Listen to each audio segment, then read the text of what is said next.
I knew there'd be a little breeze up here on the roof. Boy, that kitchen is hot. Fresh air. I needed this. Dishpan hands.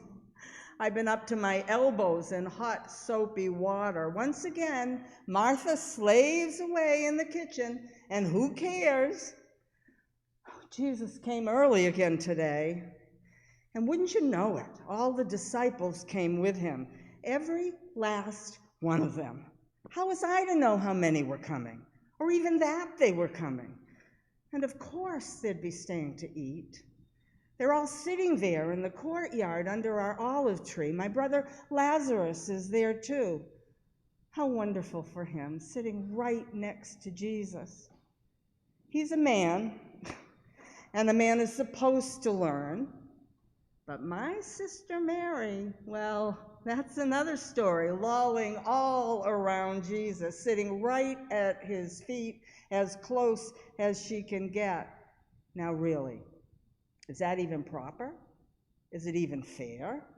No, it isn't. It just isn't fair.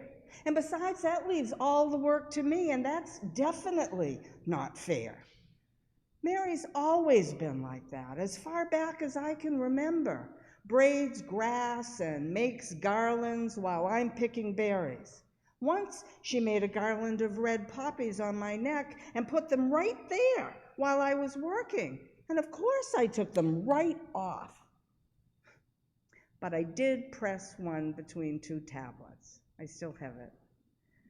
That girl lies on the ground and looks at stars while I'm inside weaving.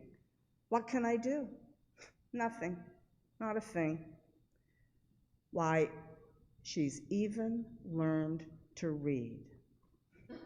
Nope, not proper, not for a Jewish woman.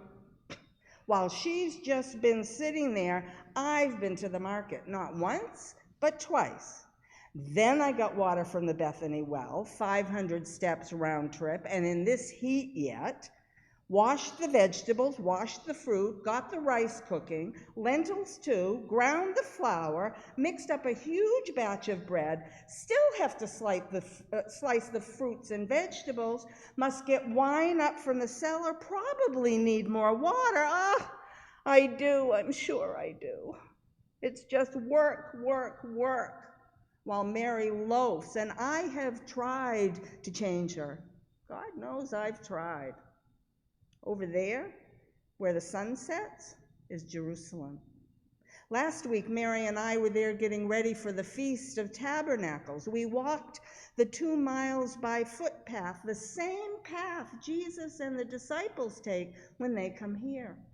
Anyway, we kept stopping to gather the many, many plants that we stuffed into bags. Mary loves to name them one by one. Sweet storax, myrtle, cassia, willow, frankincense, myrrh, and citron. 7 fresh plants, an offering for each day of the celebration. In the great square before the house of God, we put them in the booths for sale to distant travelers. Mary was right there helping me from the start, but soon enough, she was nowhere to be found. Then I heard laughing from the side of the square, and Mary was sitting with a group of children, telling stories. Now, I admit, Mary does tell wonderful stories. Often when I'm spinning, she'll sit near me and make me laugh out loud with her tales. But there's a time and a place to do things. Her place was to help me work at those booths. My legs were so sore by the end of the day, I hardly had energy enough to walk back home. But Mary danced all the way, while I stewed and plodded behind her. Just before I came up here on the rooftop, something happened to me. I think I can talk about it now. You know, I really thought Mary would come and help me today. I waited and I worked. I worked and I waited.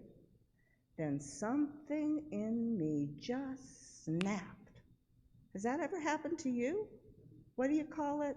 The straw that broke the camel's back, you know, when someone gets on your last nerve. No one could have stopped me. I couldn't even control myself. I stomped out into the courtyard, right past everyone, right up to the teacher. You should have seen the looks on the disciples' faces. Mary just sat there like a little puppy dog. I said, Lord, I'm all alone in the kitchen. Send Mary to help me at once. But Jesus stood up and came to me. He took both my hands in his. My face burned, and I hung my head. I knew what was coming. He tilted my chin and looked into my eyes, and his eyes pierced deep within me. He said, Martha, Martha, you are anxious about many things. Mary has chosen the better part. Well, my heart beat so loud even I could hear it. Had he actually sided with Mary? I felt lightheaded. I jerked my hands and I ran back to the kitchen, but I couldn't stand it there, so I had to come up here to cool off. If Mary had just helped me, I wouldn't have had to work so hard, and I wouldn't have had to speak to Jesus at all. But the teacher's look unsettled me. He saw something wrong, all right, but within me. Well, perhaps I was fussing a bit too much. Jesus never asks for dinner. The disciples would probably be satisfied with fresh fruit and something to drink. Anyway, they wouldn't say anything in front of him. I really do want to serve him. I truly thought I was doing the better part by serving others, but Jesus was saying I need to get things settled in my own heart. Well, maybe. I guess I have to accept that there is more than one way to serve Jesus. Mary can serve in her own way, too. My bread is ready. Can you smell it? I've got to get back to the kitchen. The truth is, I still don't fully understand what Jesus means by the better part, because I have a part too. The teacher, Mary, Lazarus, even those disciples, they need me.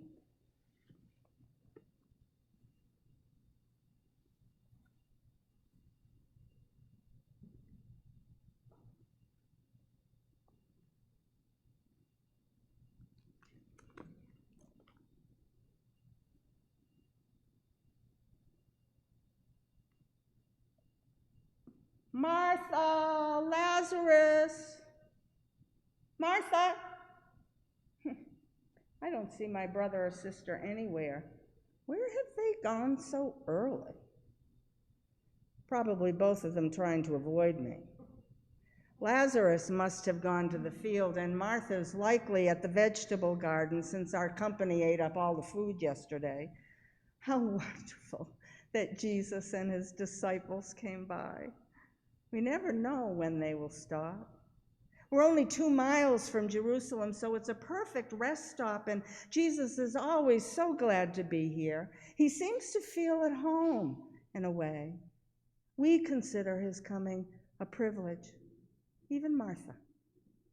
Lazarus comes running in from the fields when he sees them heading this way, and the disciples feel right at home here as well.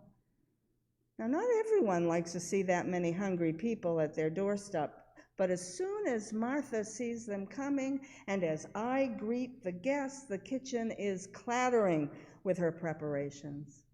Martha is such a good cook and baker.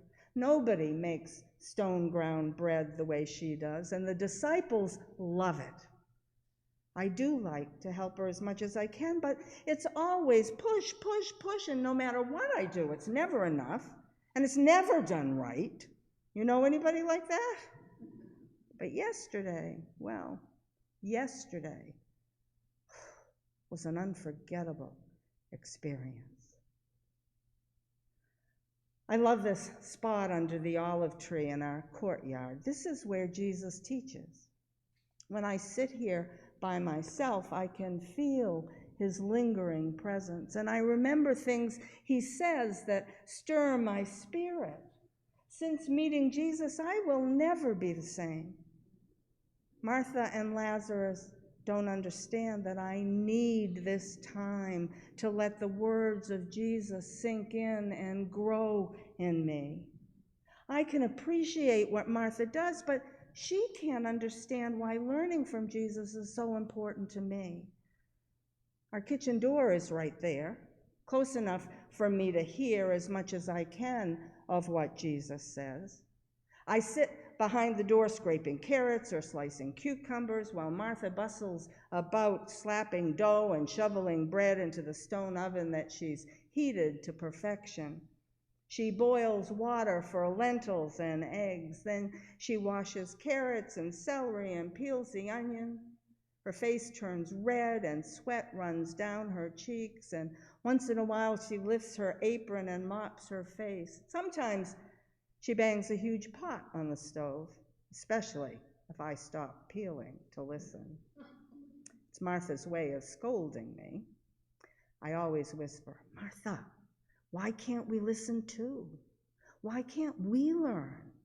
And she always says, "Mary, why can't you understand? We are women here to serve. It would be disgraceful for a woman to join the men." Lazarus tells us that all the time, and rabbis will not teach women. It isn't proper. It would cause a scandal. And so I'd sit catching bits and pieces of the lessons told by Jesus while I scraped and peeled and scraped and peeled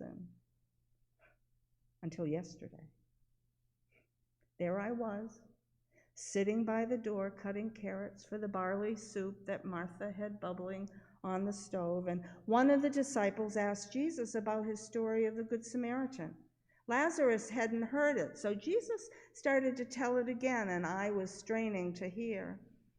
When Martha yanked open the door to the cool room under the kitchen floor to bring up olive oil she needed to fry fish, well, I couldn't resist.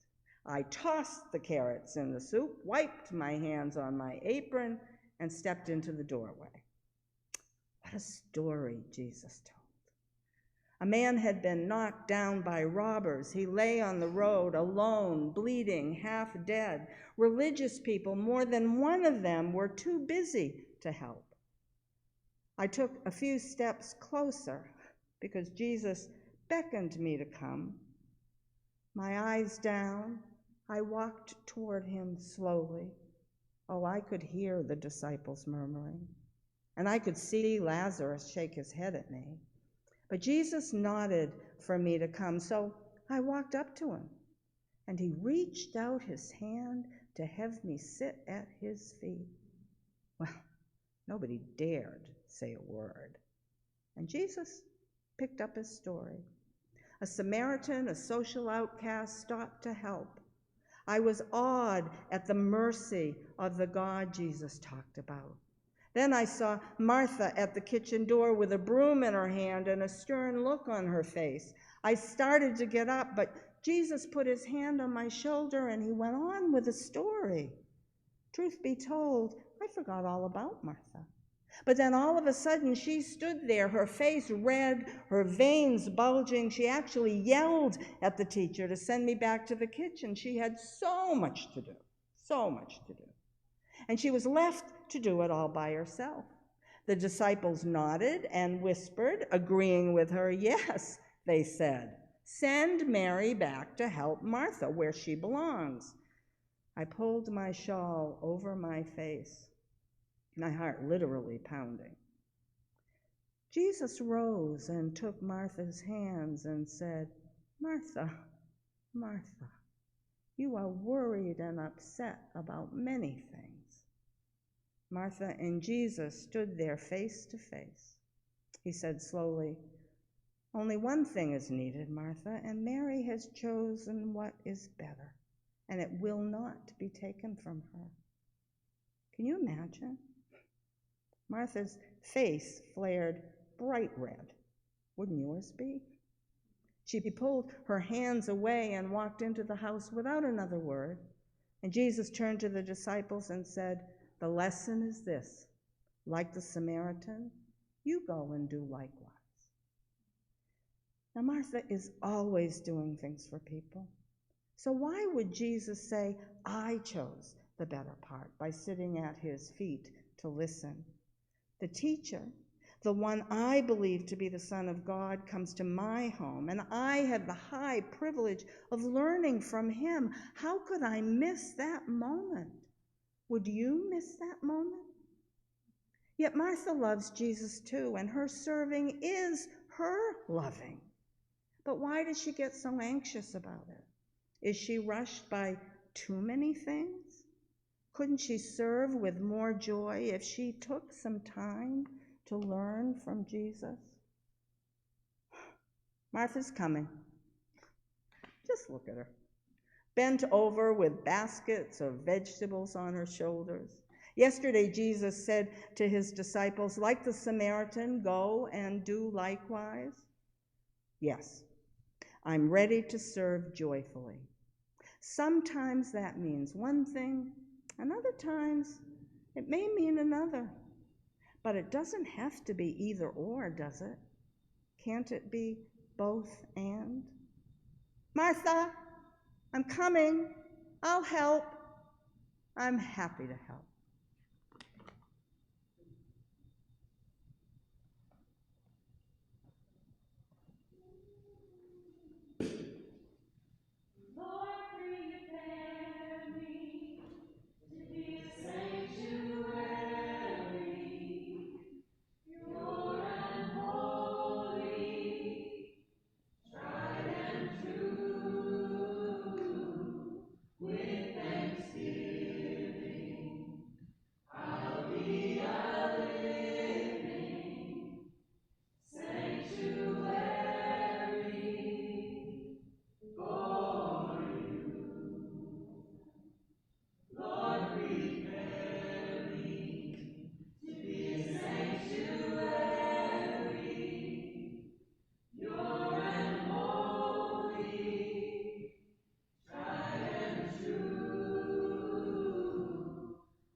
Good morning.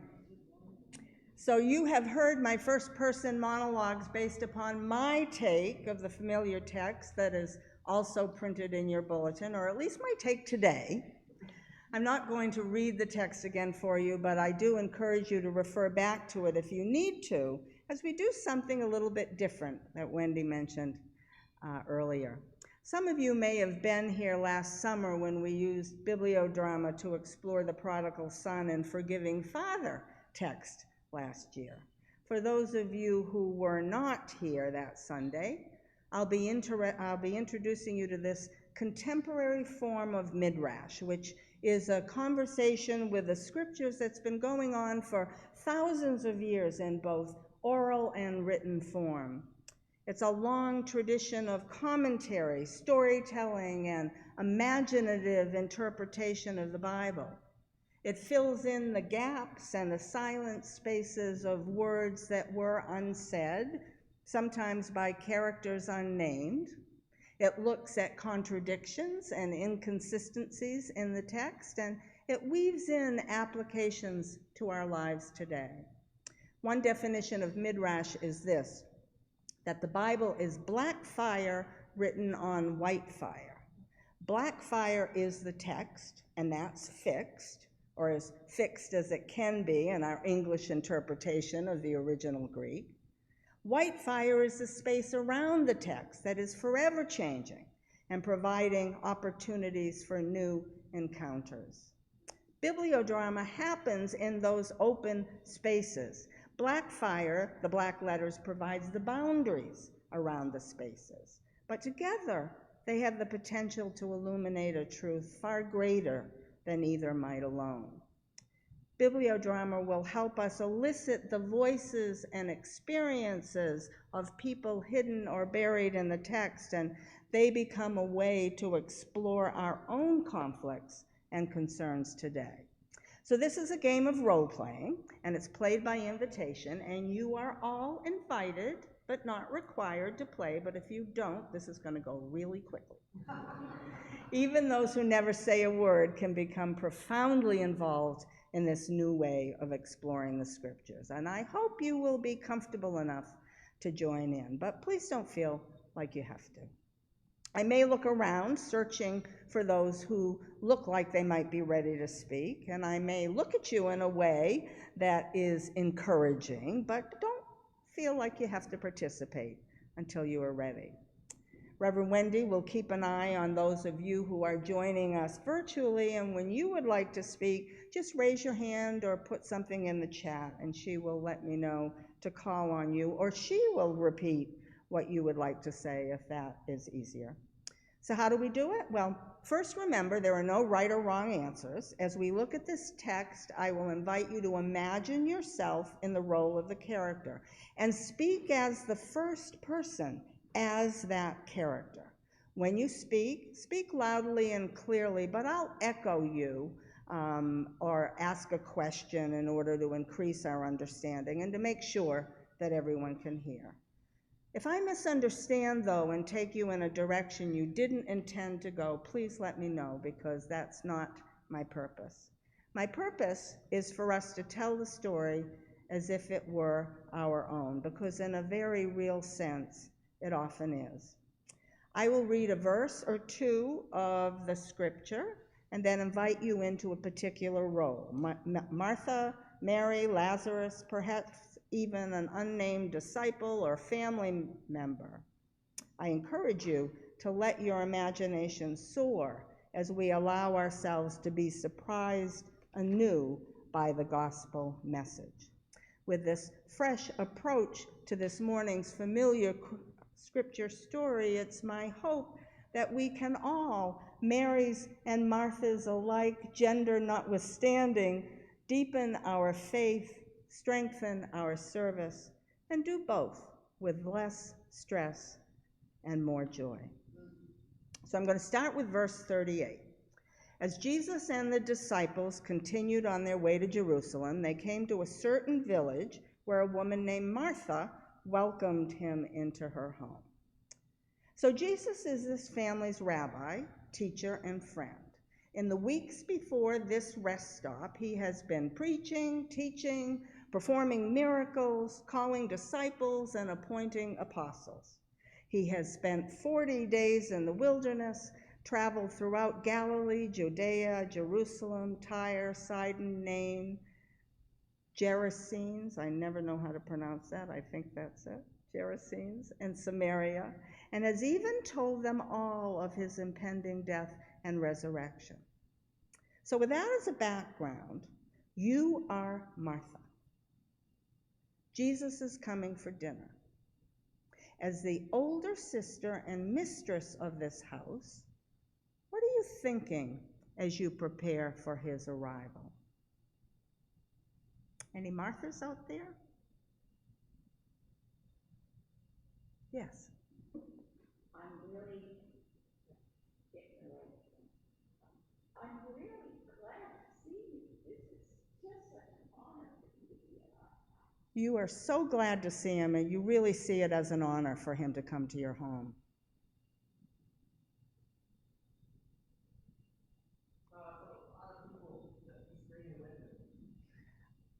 But he brought a lot of people, so that makes you a little bit anxious.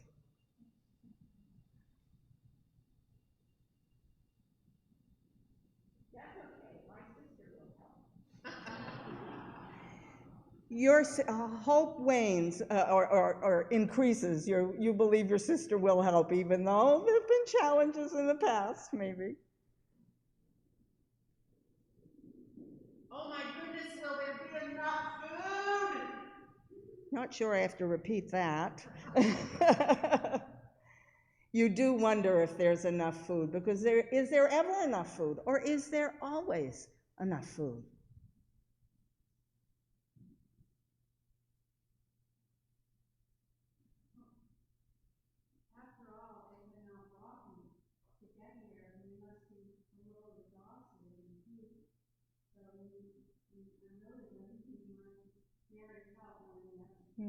It's so hot, and they've been walking all day, and I'm sure they're tired and thirsty and hungry, and there's so much to do, and I'm going to need Mary to help me more than ever. So you are Mary, and you are sitting at Jesus' feet. Let me just read that verse. Her sister Mary sat at the Lord's feet, listening to what he taught.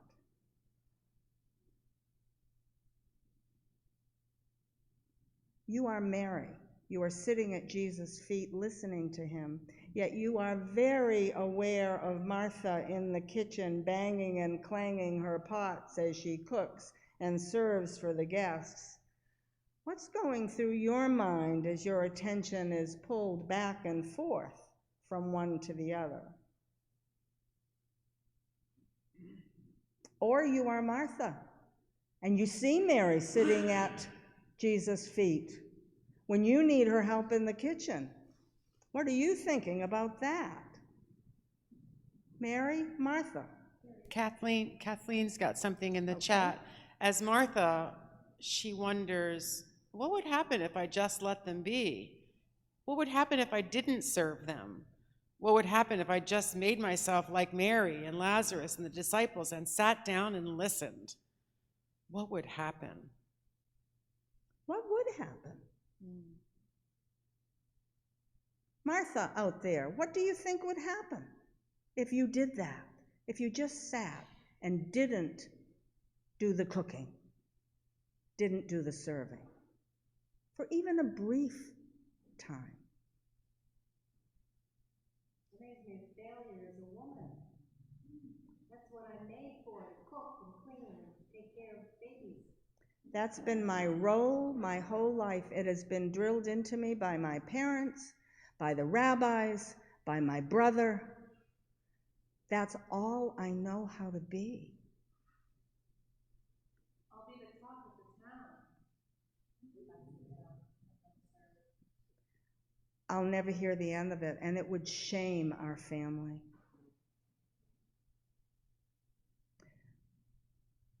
But Martha, is Mary shamed by it? Or does she care that she'll may be shamed by it?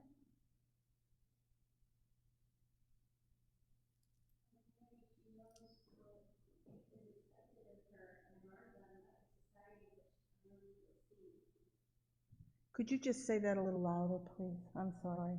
As Mary, she knows it's expected of her by Martha and by society, but sitting at Jesus' feet, she finally feels seen. I think that Mary feels seen sitting at Jesus' feet, even though that may not be where I'm comfortable. It's where she wants to be. Jackie, as Mary, says that she hopes Martha understands how important this is for me.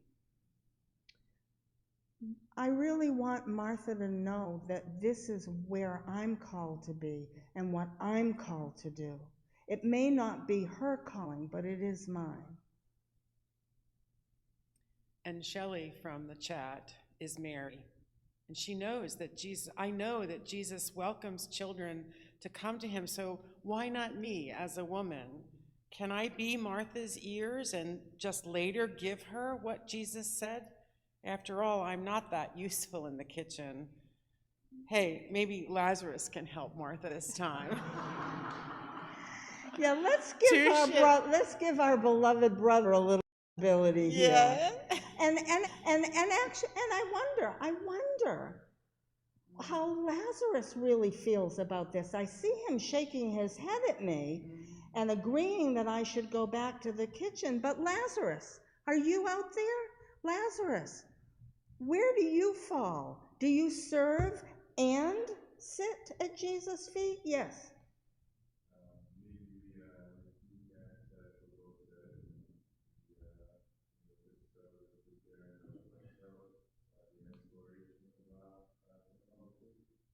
Did you hear that, Wendy? I'm sorry, I didn't hear it, Alex. Can you say? Can you?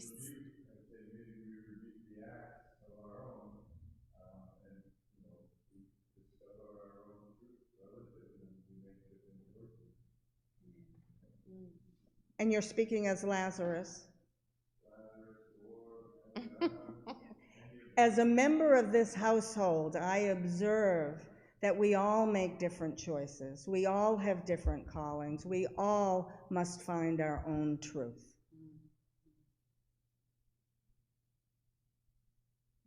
We don't get it. Jesus thinks it's okay for a woman to not be in the kitchen. That's not the way we were raised. The women are in the kitchen, the men are out there listening. I don't understand why Jesus has gone in a different direction with this. He's a rabbi. The rabbis have taught us that women are in the kitchen and men do the learning. So why has Jesus turned this around? Why does he say Mary has chosen the better part? Does that mean the other part isn't important? Where would we be without Martha? How would we eat? How would we live?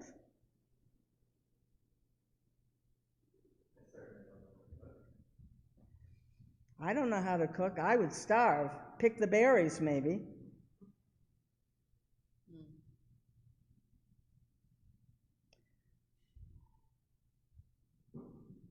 Any others out there? A Mary, a Martha, a Lazarus?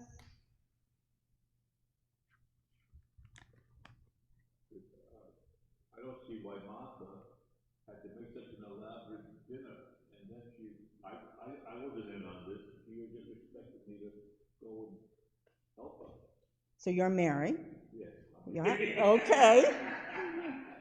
And just because I'm a woman, I don't feel that I should miss out on the rabbi's teaching, plus he beckoned me to come.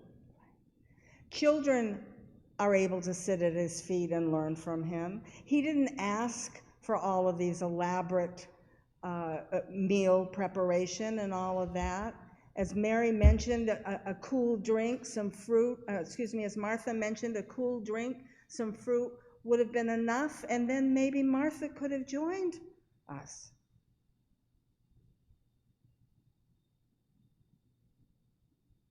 So Martha, finally you confess your frustration to Jesus, hoping he will take your side, but he tells you that Mary is the one that's chosen the better part and the one who has it right, not you.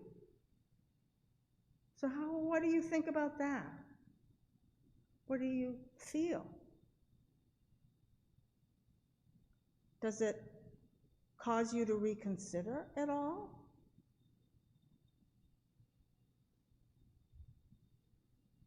I think they both took the right path. First person. Who are you speaking? Are you Martha?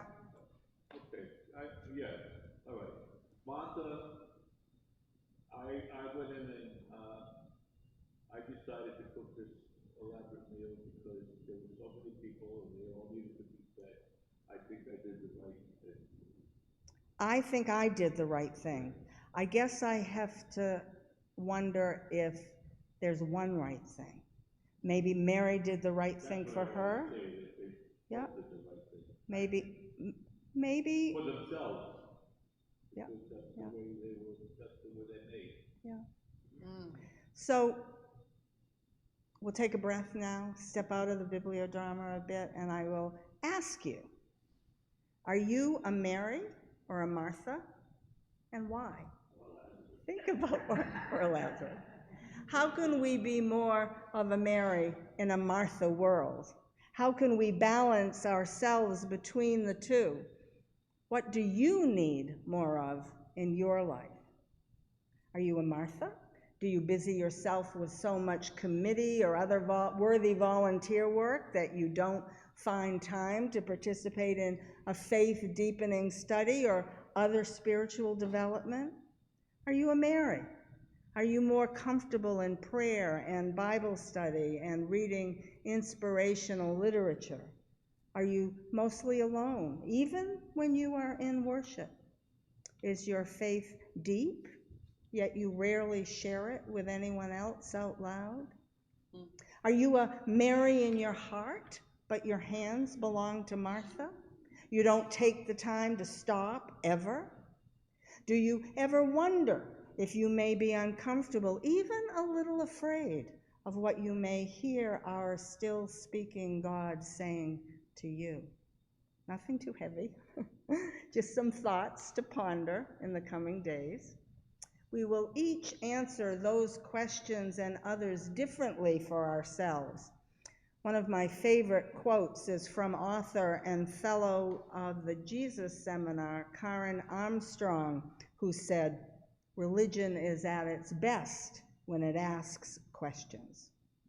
And that reminds us that there is no one right or wrong answer that is universal for us all. I hope that this morning's bibliodrama will encourage you to dig deeper and to keep asking questions. It can only draw us closer to God. Thank you. Amen. Amen.